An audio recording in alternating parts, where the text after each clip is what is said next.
नमस्कार दोस्तों, आज विश्व की दो सबसे खतरनाक टीमें भारत न्यूजीलैंड के बीच होलकर क्रिकेट स्टेडियम की उस छोटी और चौकों के लिए मशहूर ऐतिहासिक पिच पर 2026 की वनडे सीरीज का तीसरा और अंतिम मुकाबला खेला गया, जिसने अपने उतार चढ़ाव और अंतिम ओवर के रोमांच से पूरे मध्य प्रदेश को क्रिकेट के जुनून में सराबोर कर दिया। इंदौर के होलकर क्रिकेट स्टेडियम की उस छोटी बाउंड्री और सपाट पिच पर भारत और न्यूजीलैंड के बीच सीरीज का तीसरा और निर्णायक वनडे मुकाबला एक ऐतिहासिक रणों की सुनामी का गवाह बना, जहां भारत ने टॉस जीतकर पहले गेंदबाजी करने का फैसला किया और कीवी टीम को शुरुआती झटके दिए, जिसके बाद कीवी टीम ने शानदार कमबैक किया और अंत में जो हुआ उसने सभी को हैरान कर दिया, क्योंकि पहले ही ओवर में गेंदबाजी करने आए अर्शदीप सिंह ने अपनी लहराती हुई स्विंग होती गेंदों से कीवी शीर्ष क्रम को पूरी तरह झोर कर रख दिया। जहां ओवर की दूसरी ही गेंद पर डेविन कॉन्व ने एक चौका जड़ा,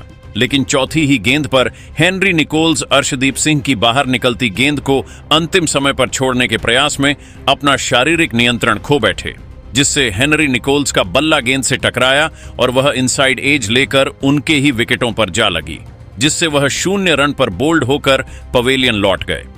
न्यूजीलैंड की टीम अभी इस शुरुआती सदमे से उभरी भी नहीं थी कि खेल के दूसरे ओवर में गेंदबाजी करने आए। हर्षित राणा ने अपनी प्रचंड गति और सटीक लाइन लेंथ से कहर बरपाना शुरू किया और अपनी पहली ही गेंद पर डेवन कॉन्व को रक्षात्मक शॉट खेलने पर मजबूर किया, जहां गेंद बल्ले का ऊपरी किनारा लेकर रोहित शर्मा के सुरक्षित हाथों में स्लिप में जा समाई, जिससे भारत को दूसरी बड़ी सफलता मिली और डेवन कॉन्व बिना क्रीज पर अपनी आंखें जमाए 4 गेंदों पर 5 रन बनाकर आउट हो गए।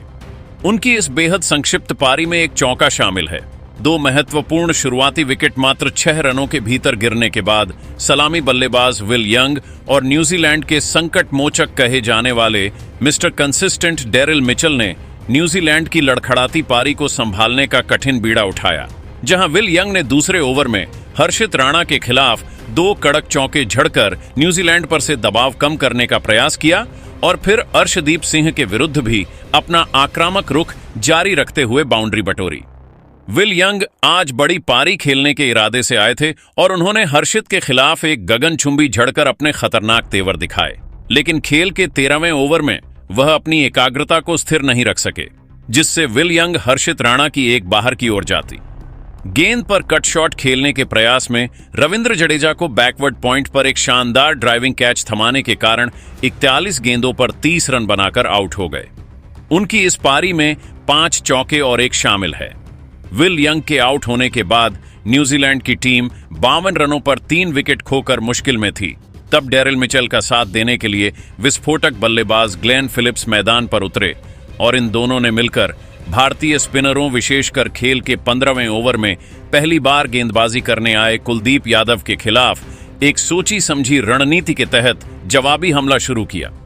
इंदौर के होलकर स्टेडियम की उस सपाट पिच पर जहां स्पिनरों को थोड़ी मदद की उम्मीद थी, वहां न्यूजीलैंड के सबसे भरोसेमंद बल्लेबाज डेरिल मिचेल ने भारतीय आक्रमण के खिलाफ जवाबी हमला बोलने की कमान संभाली और उन्होंने खेल के 17वें ओवर में पहली बार गेंदबाजी के मोर्चे पर आए जादुई चाइना मैन कुलदीप यादव की एक ललचाती हुई फ्लाइटेड डिलीवरी को भांपते हुए बिजली की गति से अपने कदमों का बेहतरीन इस्तेमाल किया और गेंद को लॉन्ग ऑफ बाउंड्री के ऊपर से स्टैंड्स में भेजकर एक विशाल 30 मीटर का जड़ दिया, जिससे उन्होंने भारतीय कप्तान और गेंदबाजों को यह साफ संदेश दे दिया कि वे आज केवल रक्षात्मक खेल दिखाने के मूड में नहीं हैं।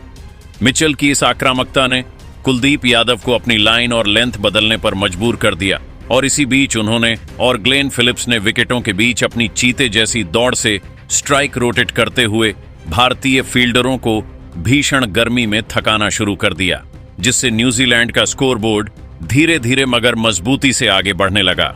न्यूजीलैंड के इन दोनों अनुभवी बल्लेबाजों ने मध्य ओवरों के दौरान भारतीय रणनीतियों के खिलाफ बहुत ही सूझबूझ और संयम का परिचय दिया, जहां डेरिल मिचेल ने अपनी तकनीकी श्रेष्ठता का प्रदर्शन करते हुए प्रसिद्ध कृष्णा की 140 किमी/घंटे की रफ्तार वाली तेज गेंदों पर प्रहार किया और एक कड़क व दर्शनीय क्लासिक कवर ड्राइव लगाकर गेंद को सीमा रेखा के पार भेजा और जल्द ही अपना एक और शानदार व संघर्षपूर्ण अर्धशतक पूरा किया, जो इंदौर की उन कठिन परिस्थितियों में उनके अटूट आत्मविश्वास को साफ दर्शा रहा था। खेल के 24वें ओवर में जब कप्तान शुभमन गिल ने गेंद युवा ऑलराउंडर नीतीश कुमार रेड्डी को सौंपी तो डेरिल मिचेल ने उनका स्वागत भी एक कड़क शॉट के साथ किया, जहां उन्होंने शॉर्ट पिच गेंद का फायदा उठाते हुए मिड विकेट के ऊपर से एक और प्रलयकारी गगनचुंबी जड़ा और इसी के साथ न्यूजीलैंड के स्कोर को 100 रनों के महत्वपूर्ण मनोवैज्ञानिक आंकड़े के पार पहुंचाकर भारतीय खेमे में चिंता की लकीरें खींच दी। दूसरे छोर पर खड़े विस्फोटक बल्लेबाज ग्लेन फिलिप्स ने भी डेरिल मिचेल का भरपूर साथ दिया और उन्होंने जोखिम कम लेते हुए स्कोरबोर्ड की गति को निरंतर बनाए रखा। हालांकि ग्लेन फिलिप्स आज थोड़े भाग्यशाली भी रहे, क्योंकि खेल के 23.5 ओवर में ही नीतीश कुमार रेड्डी की एक 127 किमी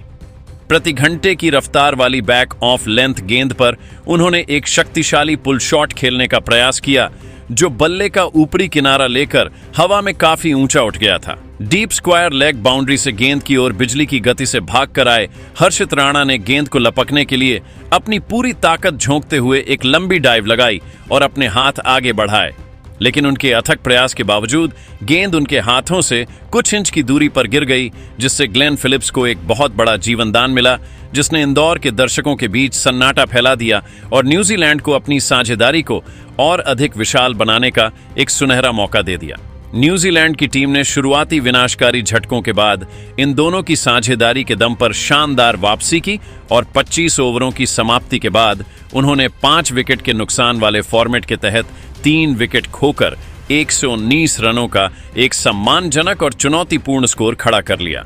जहां डेरिल मिचेल 71 गेंदों पर 63 रन पर नाबाद थे और उनके साथ ग्लेन फिलिप्स 33 गेंदों पर 20 रन पर नाबाद थे।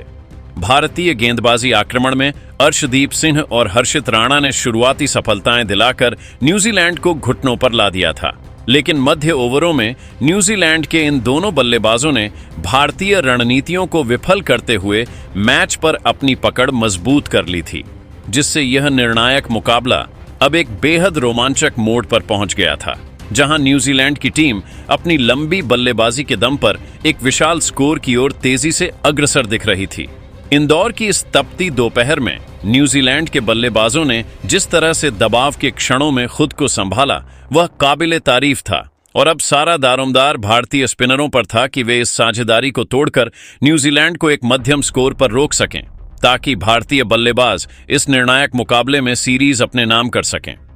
25वें ओवर के बाद न्यूजीलैंड की रणनीति पूरी तरह से बदल गई थी, जहां डेरिल मिचेल और ग्लेन फिलिप्स ने भारतीय गेंदबाजों को एक पल की भी राहत नहीं दी और खेल के 26वें ओवर में गेंदबाजी करने आए। अर्शदीप सिंह की एक पैड पर आती हुई गेंद को डेरिल मिचेल ने बड़ी ही चतुराई से शॉर्ट फाइन लेग के पास से ग्लांस करके चौका बटोरा और अपने खतरनाक इरादे जाहिर कर दिए। इसके तुरंत बाद विस्फोटक ग्लेन फिलिप्स ने भी अपना हाथ खोलना शुरू किया, जहां उन्होंने 27वें ओवर में दोबारा गेंदबाजी करने आए। मोहम्मद सिराज की एक छोटी गेंद पर अपनी पूरी ताकत झोंकते हुए मिड विकेट के ऊपर से एक शानदार ऊंचा चौका जड़ा, जिसने भारतीय फील्डरों को असहाय बना दिया। भारतीय कप्तान शुभमन गिल ने रनों की इस गति को रोकने के लिए अर्शदीप सिंह को दोबारा मोर्चे पर लगाया, लेकिन खेल के 28वें ओवर में ग्लेन फिलिप्स ने उनकी एक सीधी और फुल लेंथ गेंद पर सीधा प्रहार करते हुए सामने की ओर एक गगनचुंबी 75 मीटर का जड़ दिया, जिसने साइड स्क्रीन को पूरी तरह से हिलाकर रख दिया और न्यूजीलैंड के खेमे में जोश भर दिया। मिचेल और फिलिप्स के बीच की यह साझेदारी अब भारतीय खेमे के लिए एक बड़ा खतरा बनती जा रही थी, जहां नीतीश कुमार रेड्डी 29वें ओवर में गेंदबाजी करने आए और ग्लेन फिलिप्स ने उनकी गेंदों पर भी कड़ा प्रहार करते हुए लगातार 2 दर्शनीय चौके बटोरे, जिसमें से एक गेंद कीपर के दस्तानों को छूती हुई सीमा रेखा के पार चली गई। खेल के 30वें ओवर में गेंदबाजी करने आए रविंद्र जडेजा के खिलाफ डेरिल मिचेल ने अपना पैर घुटने पर टिकाकर एक करारा स्वीप शॉट खेला, जहां नीतीश रेड्डी ने डाइव लगाकर गेंद को रोकने का असफल प्रयास किया और इसी के साथ इन दोनों बल्लेबाजों के बीच 100 रनों की एक अत्यंत महत्वपूर्ण साझेदारी पूरी हुई, जिसने न्यूजीलैंड को एक मजबूत स्थिति में पहुंचा दिया। नीतीश कुमार रेड्डी जब 31वें ओवर में दोबारा गेंदबाजी करने आए तो मिचेल ने उनकी एक शॉर्ट पिच गेंद पर प्रलयकारी पुल शॉट खेलकर मिड विकेट बाउंड्री के बाहर पहुंचाया और इसके साथ ही न्यूजीलैंड का आत्मविश्वास 7वें आसमान पर पहुंच गया। रविंद्र जडेजा ने 32वें ओवर में एक फ्री हिट गेंद फेंकी, जिसका फायदा उठाते हुए डेरिल मिचेल ने गेंद को गैप में धकेला और एक और शानदार चौका बटोरकर भारतीय गेंदबाजों के मनोबल को पूरी तरह से छकनाचूर कर दिया। ग्लेन फिलिप्स भी आज पीछे रहने वाले नहीं थे और उन्होंने 33वें ओवर में गेंदबाजी करने आए नीतीश रेड्डी की एक बाहर की गेंद पर लॉन्ग ऑन की दिशा में सिंगल चुराकर अपना शानदार छठा वनडे अर्धशतक पूरा किया और न्यूजीलैंड की जीत की उम्मीदों को और पंख लगा दिए। खेल के 45वें ओवर में हर्षित राणा ने एक बार फिर वापसी की और अपनी तेज गति से ग्लेन फिलिप्स को बांधने का प्रयास किया, लेकिन फिलिप्स ने उनकी धीमी गेंद को भांपते हुए मिड ऑन ऑफ के ऊपर से एक कड़क शॉट खेला जिसने बाउंड्री को चूम लिया। इसी बीच पूरा स्टेडियम उस ऐतिहासिक पल का गवाह बना जब खेल के 36वें ओवर में गेंदबाजी करने आए रविंद्र जडेजा की एक फ्लाइटेड गेंद पर डेरिल मिचेल ने मिड विकेट की दिशा में एक फुर्तीला सिंगल चुराया और इसी के साथ अपना बैक टू बैक शतक पूरा किया, जिसने उनके करियर का 9वां वनडे शतक बनाया और न्यूजीलैंड के ड्रेसिंग रूम में खड़े होकर इस महान खिलाड़ी का अभिवादन किया। इंदौर के होलकर स्टेडियम में मैच अब पूरी तरह से न्यूजीलैंड के नियंत्रण में आ चुका था, जहां भारतीय गेंदबाज विकेटों के लिए तरस रहे थे और इसी बीच युवा तेज गेंदबाज हर्षित राणा जब पारी का 37वें ओवर में दोबारा गेंदबाजी करने के लिए मोर्चे पर आए तो कीवी बल्लेबाजों ने उन पर धावा बोल दिया और उन्होंने इस एक ही ओवर में कुल 15 रन लुटा दिए, जिसमें मिस्टर कंसिस्टेंट डेरिल मिचेल ने उनकी गति का फायदा उठाते हुए लगातार 2 कड़क और कलात्मक चौके जड़े और उसके तुरंत बाद ग्लेन फिलिप्स ने एक दिशाहीन फुल टॉस गेंद को बड़ी ही सहजता से फाइन लेग बाउंड्री के पार भेजकर भारतीय कप्तान शुभमन गिल को मैदान पर अपना सिर पकड़ने पर मजबूर कर दिया, क्योंकि फील्डिंग में किए गए तमाम बदलाव भी इन दोनों के सामने बेअसर साबित हो रहे थे। न्यूजीलैंड की इस जोड़ी ने भारतीय स्पिनरों को भी सेटल होने का कोई मौका नहीं दिया, जहां खेल के 40वें ओवर में अनुभवी रविंद्र जडेजा ने एक बार फिर कमान संभाली और रनों की गति पर अंकुश लगाने का प्रयास किया। लेकिन विस्फोटक ग्लेन फिलिप्स आज अलग ही रौद्र रूप में नजर आ रहे थे और उन्होंने जडेजा की एक फुल लेंथ गेंद पर बिजली की गति से घुटने टेक कर लॉन्ग ऑन के ऊपर से एक प्रलयकारी 82 मीटर का जड़ दिया, जिसने गेंद को स्टैंड्स की ऊपरी मंजिल पर पहुंचा दिया और इसी के साथ 40 ओवरों की समाप्ति के बाद न्यूजीलैंड की टीम मात्र 3 विकेट के मामूली नुकसान पर 228 रनों के एक अत्यंत विशाल और खतरनाक स्कोर तक पहुंच गई, जिसने भारतीय खेमे में चिंता की लहर दौड़ा दी थी।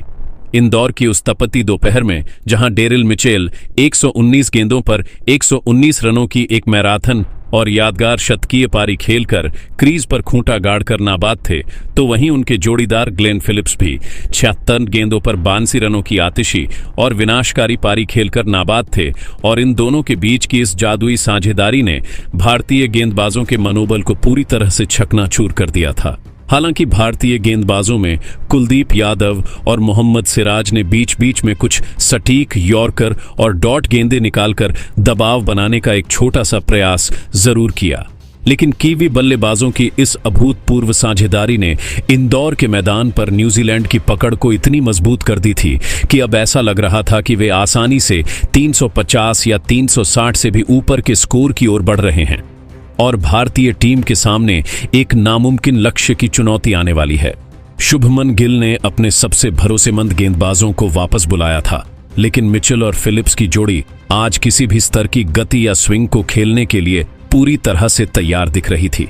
जिसने न्यूजीलैंड के क्रिकेट इतिहास में भारत के विरुद्ध एक नया अध्याय लिखने की नींव रख दी थी। इस शानदार और प्रलयकारी मध्य ओवरों के खेल ने यह स्पष्ट कर दिया कि न्यूजीलैंड की टीम इस निर्णायक मुकाबले को जीतने के लिए किसी भी हद तक जाने को तैयार है और भारतीय गेंदबाजों के लिए अब यह एक बहुत बड़ी चुनौती थी कि वे अंतिम 10 ओवरों में किस प्रकार वापसी करते हैं, ताकि इस विशाल न्यूजीलैंड की पारी के 31वें ओवर में गेंदबाजी करने आए अर्शदीप सिंह की पहली ही गेंद पर ग्लेन फिलिप्स ने सिंगल लेकर कीवी टीम की 200 रनों की ऐतिहासिक एक साझेदारी पूरी की और इसी ओवर की अंतिम गेंद पर ग्लेन फिलिप्स ने डीप एक्स्ट्रा कवर की दिशा में एक जोरदार चौका जड़कर अपना दूसरा वनडे अंतरराष्ट्रीय शतक पूरा किया, जहां ग्लेन फिलिप्स ने 83 गेंदों पर 100 रन पूरे करते हुए अपना हेलमेट उतारकर आसमान की ओर देखा और उनके साथी डेरिल मिचेल ने उन्हें गले लगाकर बधाई दी। खेल के 22वें ओवर में गेंदबाजी करने आए कुलदीप यादव के खिलाफ न्यूजीलैंड के बल्लेबाजों ने अपना रौद्र रूप दिखाया, जहां पहली ही गेंद पर डेरिल मिचेल ने सीधा जड़ा और अगली ही गेंद पर ग्लेन फिलिप्स ने फ्री हिट का फायदा उठाते हुए एक शानदार चौका बटोरा। और ओवर की तीसरी गेंद पर लॉन्ग ऑफ के ऊपर से एक प्रलयकारी 82 मीटर का झड़कर ओवर में कुल 19 रन बटोर ली। भारतीय टीम को बड़ी राहत तब मिली जब 43वें ओवर में गेंदबाजी करने आए अर्शदीप सिंह की एक बाहर निकलती कट्टर गेंद पर बड़ा शॉट खेलने के प्रयास में ग्लेन फिलिप्स ने विकेटकीपर के एल राहुल को एक आसान कैच थमा दिया, जिससे ग्लेन फिलिप्स आक्रामक बल्लेबाजी करते हुए 88 गेंदों पर 106 रन बनाकर आउट हो गए। उनकी इस प्रलयकारी पारी में 9 चौके और 3 शामिल हैं। इसी ओवर में डेरिल मिचेल ने भी एक भाग्यशाली चौका बटोरा, जहां कप्तान रोहित शर्मा ने स्लिप में कैच छोड़ दिया और गेंद सीमा रेखा के पार चली गई। लेकिन न्यूजीलैंड के सबसे अनुभवी बल्लेबाज का अंत 45वें ओवर में हुआ, जब मोहम्मद सिराज 10वें ओवर में गेंदबाजी करने आए और उन्होंने एक धीमी ऑफ कटर गेंद फेंकी, जिसे पुल करने के प्रयास में डेरिल मिचेल ने टॉप एज दे दिया और कुलदीप यादव ने पीछे दौड़ते हुए एक शानदार कैच लपका, जिससे डेरिल मिचेल 131 गेंदों पर 137 रनों की महान पारी खेलकर आउट हो गए। उनकी इस पारी में 15 चौके और 3 शामिल थे। मिचेल के आउट होने के बाद न्यूजीलैंड की पारी लड़खड़ाने लगी, जहां 46वें ओवर में गेंदबाजी करने आए कुलदीप यादव ने मिचेल हे को अपनी जादुई गुगली पर चकमा दिया, जिससे मिचेल हे रिवर्स स्वीप खेलने के प्रयास में 6 गेंदों पर 2 रन बनाकर एलबीडब्ल्यू आउट हो गए और ओवर की अंतिम गेंद पर झाक फोल्क्स ने एक चौका जड़ा। खेल के 48वें ओवर में गेंदबाजी करने आए हरदीप सिंह ने एक लो फुल टॉस गेंद पर झाक फोल्क्स को चकमा दिया, जिससे झाक फोल्क्स स्कूप शॉट खेलने के प्रयास में 8 गेंदों पर 10 रन बनाकर आउट हो गए। उनकी इस पारी में एक चौका शामिल है, लेकिन कीवी कप्तान माइकल ब्रेसवेल ने इसी ओवर की चौथी गेंद पर मिड विकेट के ऊपर से एक सीधा झड़कर न्यूजीलैंड को 300 रनों के पार पहुंचा दिया। अंतिम ओवरों में कीवी बल्लेबाजों ने रनों की बारिश जारी रखी, जहां 29वें ओवर में गेंदबाजी करने आए हर्षित राणा के खिलाफ माइकल ब्रेसवेल ने एक चौका जड़ा और उसके बाद क्रिस्टियन क्लार्क ने भी एक शानदार चौका और लगाकर टीम के स्कोर को तेजी से बढ़ाया। लेकिन हर्षित राणा ने वापसी करते हुए क्रिस्टियन क्लार्क को अपनी गति से मात दी, जिससे क्रिस्टियन क्लार्क स्कूप शॉट खेलने के प्रयास में 5 गेंदों पर 11 रन बनाकर क्लीन बोल्ड होकर आउट हो गए। उनकी इस पारी में एक चौका और एक शामिल है। न्यूजीलैंड की पारी का 50वां और अंतिम ओवर लेकर मोहम्मद सिराज आए, जहां माइकल ब्रेसवेल ने अपनी पूरी ताकत का इस्तेमाल करते हुए 5वीं गेंद पर डीप स्क्वायर लेग के ऊपर से एक गगनचुंबी जड़ा और अंतिम गेंद पर 4 रन बाई के रूप में मिले, जिससे न्यूजीलैंड की टीम 8 विकेट के नुकसान पर 337 रनों के पहाड़ जैसे स्कोर तक पहुंच गई, जहां माइकल ब्रेसवेल 18 गेंदों पर 28 रन पर नाबाद थे और उनके साथ काइल जेमिसन 0 रन पर नाबाद थे। भारतीय गेंदबाजों में मोहम्मद सिराज ने 10 ओवरों में 43 रन देकर एक विकेट लिया, जबकि हरदीप सिन्हा और हर्षित राणा ने रनों पर अंकुश लगाने की कोशिश की। लेकिन न्यूजीलैंड की ओर से मिचेल और फिलिप्स के बीच हुई 219 रनों की रिकॉर्ड साझेदारी ने मैच का पासा पूरी तरह कीवी टीम के पक्ष में मोड़ दिया था। इंदौर के इस छोटे से मैदान पर अब भारत के सामने 328 रनों का एक बेहद चुनौतीपूर्ण लक्ष्य था और सारा दारोमदार अब रोहित शर्मा और विराट कोहली के अनुभवी कंधों पर था कि वे इस निर्णायक मुकाबले में किस प्रकार की शुरुआत करते हैं। इंदौर के होलकर क्रिकेट स्टेडियम की उस विद्युत प्रवाह से भरी शाम को न्यूजीलैंड के 330 रनों के विशाल पहाड़ जैसे स्कोर का पीछा करने उतरी भारतीय टीम के लिए यह रन चेस किसी अग्नि परीक्षा से कम नहीं था, क्योंकि सीरीज 1-1 की बराबरी पर थी और हर एक गेंद के साथ दबाव बढ़ता जा रहा था। वीडियो अच्छी लगी हो तो वीडियो को लाइक और हमारे चैनल विक्की स्पोर्ट्स अड्डा को सब्सक्राइब करना न भूलना।